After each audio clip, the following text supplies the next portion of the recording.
are the people who traumatize kids, makes kids to say they won't ever want a man in their life. Unakuta tu mtoto vitu zenye amefanya before afike the age of 18, because you accepted that. You should tell a kid ati nikipewa siwezi kataa. Yes, atakupatia. Atakuwa willing. Movies wana watch, vitu mingi wana watch. Atakuwa willing kukupea.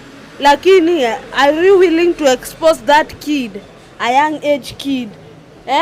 Unamexpose kwa mambo zingine. By the time anafika age of 20, vitu zenye ameona, vitu zenye ame-experience, huyo mtoto hata waitaka kupata mwanaume kando yake. Mtoto ushamwaribia. Mtoto ndio unakutadi she's becoming sijua what, a lesbian.